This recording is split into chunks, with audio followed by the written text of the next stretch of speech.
Eğer bir zombi salgınında yaşasaydın nasıl olurdu? Bu videoda zombi salgını sırasında Türkiye'deki durumu tüm gerçekliğiyle gözler önüne serdik. Hayatta kalmak için neler yapabileceğini keşfetmek istersen hemen videoya başlayalım.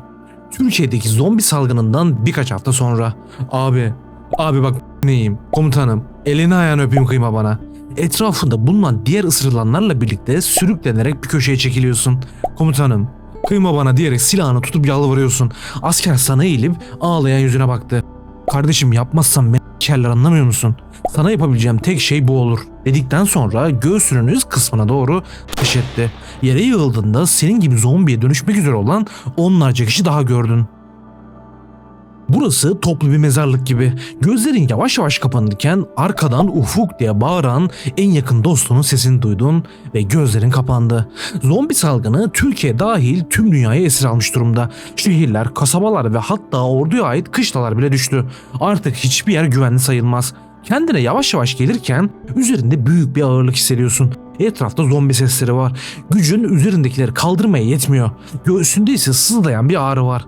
Gözlerinin içi adeta yanıyor. Son kez büyük bir güç kullanarak üzerindeki zombileri attın. Ayağa kalktığında bir toplu mezarda olduğunu anladın. Çevrede çok sayıda hareketli zombi var. Ama garip bir şekilde hiçbiri sana bakmıyor. Vücuduna baktığında zombi ısırığı olan ayağının arkasında küçük bir yara var sadece. Göğsündeki yara ise derinleşmiş ve enfeksiyon kapmış. Vücudundan inanılmaz ağır bir koku geliyor. Sanki kadavra gibi kokuyorsun. Tüm bu düşüncelerle zombilerin üzerine doğru yürümeye karar verdin. Zaten pek de yaşamıyor sayılırsın. Artık kaybedecek hiçbir şeyin kalmadı. Yavaşça yürüyerek ilk zombinin üzerine doğru ilerledin. Ama zombide bir gariplik var. Sana bakmıyor bile. Onun yanından omzuna dokunarak yavaşça yürüyorsun. Ardından birer ikişer ve onarlar halinde zombilerin arasından yürüyerek sanki görünmez gibi ilerliyorsun. Zombi sürüsünün arasından bir hayalet gibi geçerek su bulma amacıyla petrol istasyonuna vardın. İçeriye girip hemen aynadan kendine bakıyorsun. Saçların, sakalların hepsi birbirine karışmış. Gözlerin içi kıpkırmızı kan toplamış. Göğsündeki yara izini tutarak musluğu kontrol ediyorsun. Biraz su içmeye çalışırken birkaç kişinin sesini duydun. Nasıl sakladık lan bu salakları? Bu numarayı da herkes yiyor he. Garibanız, açız diyoruz, ellerinde ne varsa alıyoruz. Görüşmelerden sonra biri ben bir tuvalete bakayım, su alayım dediğini duydun. Etraftaki cam kırıklarından birini eline alıp kapının arkasına saklandın. Kapı açılır açılmaz gelen kişinin boğazına atıldın ve tek hamlede onu hakladın. Bıçağını, bir tane silahını ve önemli eşyasını aldın. Birkaç dakika sonra arkadaş da ses ederek oraya doğru geliyor. Hakladığın kişiyi kenara çekerek bekliyorsun. Kapı açılır açılmaz ikinci hedefinde yerde. Yere düşüp sana baktığında gözündeki korkuyu görüyorsun. Seni sanki bir zombi gibi görüyor. Onların üzerindeki tüm eşyaları, çantayı, yiyeceği ve silahları alarak oradan uzaklaşıyorsun. Soluklanmak için bir araç buldun. Hemen üzerindekileri çıkarıp göğsündeki yaraya bakıyorsun. Bir bıçağın ucunu çakmakla iyice ısıttıktan sonra göğsündeki yarayı deşerek mermiyi çıkarıyorsun. Ağzına sıkıştırdığın kumaşı ısırıp ağlaya ağlaya yarayı dağladın. Tam rahatlamışken bayıldın ve acıdan kendini kaybederek sızdın. Arabanın içinde kaç gün baygın yattığını hatırlamıyorsun. Uyandığında güneş daha yeni doğuyordu. Üstünü toparlayıp eşyalarını da hazırlayıp yola çıkıyorsun. Ortalık sessiz gibi gözüktüğü için otobanda yürümeye başladın. Ama hemen ileride kalabalık bir zombi sürüsü görüyorsun. Zombilerin toplandığı bir otobüsün tepesinde iki kişi var. Senin o tarafa geldiğini görünce "Alo, yardım et hemşerim" diye bağırmaya başladılar. Durumu anladığında eşyalarını yolun ortasında bırakıp bıçağını çektin. Zombilere doğru "Bu çocukları" diye bağırarak dikkatlerini çekiyorsun. Ama zombilerin gözünde hala görünmezsin. Sürü sese doğru gelirken sen aralarından geçerek hepsini birer darbeyle indirdin. Zombilerin arasında adeta hayalet gibiydin. İşin bittiğinde üstün başın battı. Otobüsün yanına yaklaşıp "İnin artık, güvenli" diye bağırıyorsun. Seni gördüklerine şaşırdılar. "Ben Necip, ama abisi yanlış anlamadı, bok gibi kokuyorsun ya." Sen de onlara yaranı gösteriyorsun hemen. Bu üzerimdeki ceset kokusunu senin zombilerin gözünde kör ettiğini de anlatıyorsun. Necip abinin arkadaşı Ahmet sana dönüp "İstersen seni kampımıza götürelim. Hem bizi kurtardığın için teşekkür etmiş oluruz" diyor. Yaralı olduğun için seve seve kabul ediyorsun. Ardından birinin arkasına binip yola çıkıyorsunuz. Trakya taraflarında nerede olduğunu anlayamadığın kırsal bir alana gidiyorsunuz. Yan yollar, patikalar ve orman derken iyice ıssız bir yere geldiniz. Motordan inip tenekelere bağlanmış halatların altından geçerek yürüyorsunuz. İnsan boyunda çitlerle örülmüş derme çatma büyük bir kamp alanına girdin.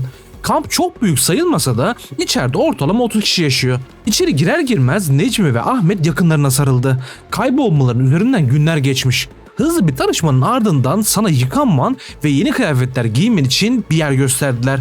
Üstünü başını değiştirip bir güzel temizlenerek yaralarını iyice bir temizledin ve derin bir uyku için sana ayrılan yatağa girdin. O gece rüyanda kışlada sana yapılanları görüp kabusla uyandın. İçindeki nefret ve öfke geçmiyor. Nefes almak için biraz dışarı çıktığında ateş başında oturanları görüyorsun. Bunlar aileler, çocuklar ve kadınlar. Onlarla bir süre yaşamaya karar verdin. Kimi zaman ava çıkıyor, kimi zaman malzeme topluyorsun. Her ne kadar için nefret de olsa da hayatı yeniden başlamak hoşuna gitti. Ara sıra en yakın dostun Mert'i düşünüyorsun. Acaba hayatta mı diye aklından geçiyor. Bu süreçte gruptaki arkadaşlarına da yakınlaştın. Ahmet'le sohbet ederken ona yakınlardaki askeri kışlanın durumunu sordun. Oraya giden tüm yolların kapatıldığını, köprülerin havaya uçurulduğunu söyledi. Kendini tamamen izole etmişler. Ama oraya doğru binlerce zombiden oluşan bir sürünün yürümeye başladığını da ekledi. Haftalar geçerken yeni evine uyum sağlamış gibisin. Gerekmedikçe haftalarca kampı terk etmiyorsunuz. Ama bir gün büyük bir patlama sesiyle uyandın. Aradan birkaç dakika geçtikten sonra kampa nefes nefese biri geldi. Uçaklar sürünün yolunu değiştirmek için ormanı bombaladı. Adam nefes nefese. Zombiler geliyor binlerce. Ortalık bir anda kaosa döndü. Daha adam sözünü bitirmeden birkaç zombi çitleri zorlamaya başladı bile.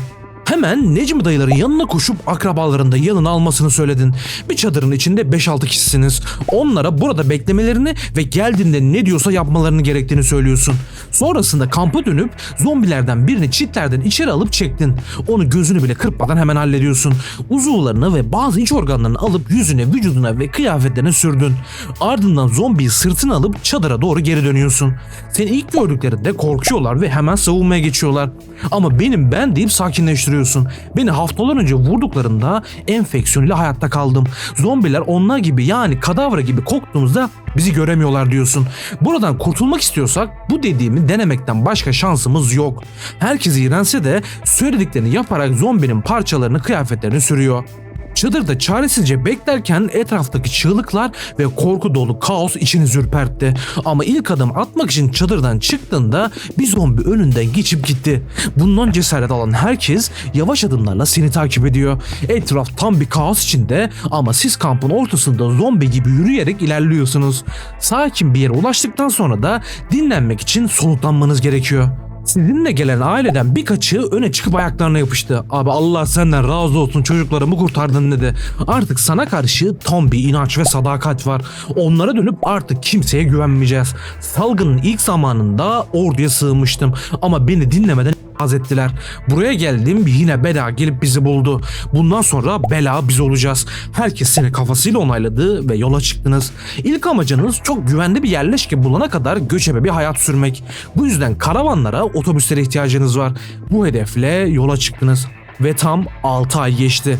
Güvenli bir yol bulmak için zaman zaman göçebe, zaman zaman da yerleşik hayattasınız. Bu süreçte çevrede hayatta kalan birkaç grupla iletişimi sürdürüyorsunuz.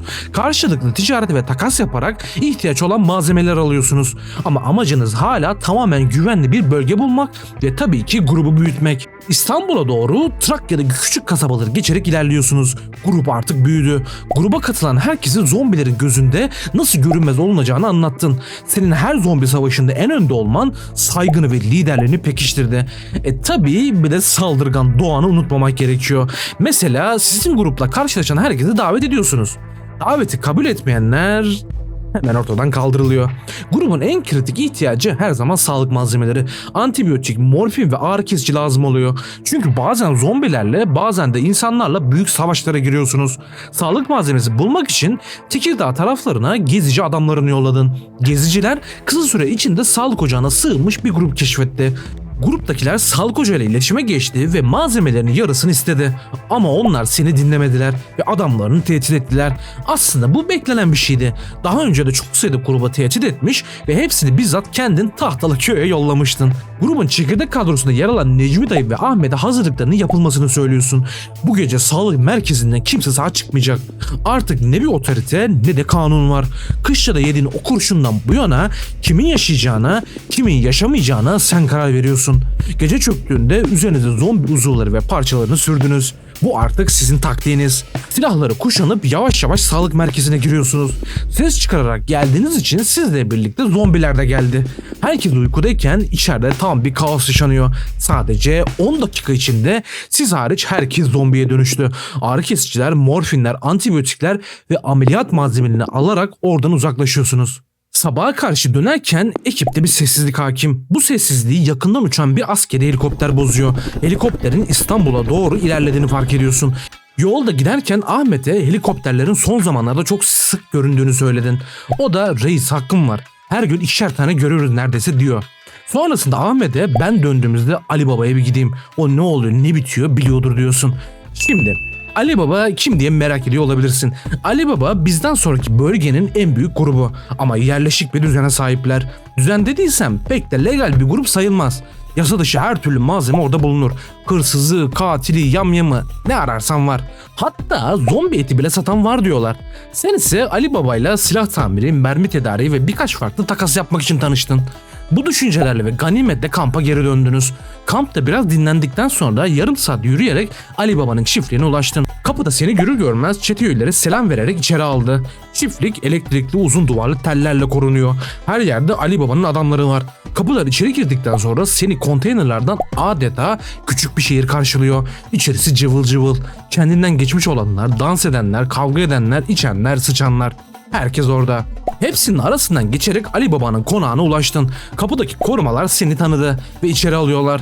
Ali Baba yukarıda. Seni görünce aslan yeğenim benim gel hele dedi. Merdivenlerden yukarı çıktın ve sıralarak tokalaştınız. Fazla vaktim yok. Ufak bir sorum olacak. Son zamanlarda bizim kampın oralardan sürekli helikopter geçiyor. Nedir bunlar ya? Var mı bir bilgin? Yerinde olsam çok kurcalamam oğlum. Sen yabancı değilsin bak. Yeni bir devlet oluşumu var. Kendilerine TSC diyorlar. Yani Türkiye Sivil Cumhuriyeti. TOKİ var yani TOKİ. 2026'da nükleer savaşa karşı yaptığı sığınaklar var. Her şehre 3-5 tane yapmışlar. Bunlar da oralara çöreklerin yeni bir devlet altyapısı kurmuşlar. Ellerinde sınırsız helikopter, uçak, tank, mermi, profesyonel asker var. Yani ne arıyorsan var. Yaklaşanı s**yorlar bak ben seni görelim aslanım. Merak ettiğin için sorgulamadan adres istiyorsun. Ali Baba yakalanırsan bak beni tanımıyorsun. Hepimizi s**ler diyorum sana. Sen de tamam deyip adresi alıp çıkıyorsun. Çiftlikten çıktıktan sonra yayan bir şekilde adrese doğru gidiyorsun. TOKİ'nin devlet için inşa ettiği bir kamu alanı. Yaklaştıkça önüne girilemez uyarıları çıkıyor. Etrafta çıt yok. Ormanlardan ve patikalardan geçerek bir saatlik bir yürüyüş ile adresteki yere vardın. Karşında iki farklı yapı var. İlk yapı devasa bir kışla ve nükleer bir sığınak gibi tasarlanmış. Yüzeyde çok insan yok ama duvarların arkasında korumalar var. Duvarlar metrelerce uzunlukta. Sol tarafta ise dikenli tellerle çevrili helikopterlerin olduğu bir alan var. Bu alan normal sığınaktan bayağı bir uzakta. Helikopterlerin sesleri zombileri çekmesin diye böyle dizayn edilmiş. Birkaç dakika boyunca helikopterleri gözlemliyorsun. Bir saatte bir helikopter kalkıyor ve yenisi gelip gidiyor. Her zaman bir pilot, iki de asker bulunuyor. Rutini bir saat gözlemleyerek hemen anladın. Şimdi aklında tek bir soru var. Bu helikopterler nereye ve niye gidiyor? İçeri girmeye çalışsan muhtemelen işin biter. Bu yüzden helikoptere binmelisin. Kafanda hemen bir plan yapıyorsun. Kampa dönecek ve sana en yakın olanlardan Ahmet'i alıp geri geleceksin. Patika yoldan helikopter alanına giden iki askeri yakalayacaksın ve ortadan kaldıracaksın. Bu düşüncelerle apar topar kampa geri döndün. Kampta hemen Ahmet'i uykudan uyandırıyorsun. Hazırlan lan, yanına silahları da al. Önemli bir görev var, oraya gideceğiz. Ahmet seni ikiletmeden hazırlandı. Birkaç dakika içinde hazırlanıp kimseye bir şey demeden kamptan ayrıldınız. Bir saatlik yolculuğun ardından TSC'nin nükleer sığınağına vardınız. Ahmet'e hemen plan anlatıyorsun. Birazdan önümüzdeki patika yoldan iki asker geçecek, hazır ol diyorsun. Ahmet sana öyleseye sadık. Tabancalara susturucu takıp bekliyorsunuz. Aradan 5 dakika geçmeden patikadan birileri geliyor. Simsiyah giyinmiş özel kuvvetler askeri gibi. Sizin önünüze geldiğinde hemen ateş ederek onları hakladınız. Askerleri bir kenara çekip soydunuz ve üzerindekileri giydiniz. Onların silahlarını da alarak patika yola geri çıktınız. Helikopter pist alanında bir güvenlik var. Güvenlik sana görev numaranı soruyor. Eyvah, sıçtık. Tam bunu derken helikopter pilotunun sana gel gel yaptığını gördün. Helikopterin üstünde 61 yazıyor. İçinden bir tereddütle 61 diyorsun. Güvenlik yüzüne bakıyor ve geçin diyerek onayı veriyor. Görev için size özel ayrılmış helikopterin yanına vardınız. Kapıyı açıp içeri girdiniz. Sabah neredeyse olmak üzere. Helikopter kalkışa geçti ve yükseldi. Önünüzde bir belge var. Belgeyi açıp baktığında spesifik özellikleri belirtilmiş ama isminin belli olmadığı birisi var. Uzun süre gözlemlenmiş ve artık bu kişinin alınıp getirilmesi gerekiyor. Ormanların üzerinden uçarken helikopter pilotu s**mişler ormanın ya. Binlerce zombi var oğlum, bu ne lan diyor. Birkaç dakika geçtikten sonra ya nerede uçaklar derken pilot size dönüp komutanım makineli tüfeğe geçin isterseniz, bakın peşlerinde binlerce zombi var diyor. Helikopterin kapısını açıp makinenin başına geçiyorsun. Ormandaki zombileri tarayarak kaçan iki kişiye bir alan açıyorsunuz. Ama hala akın akın zombiler geliyor. Pilot güvenli bir yer buldum hemen iniyorum diyor.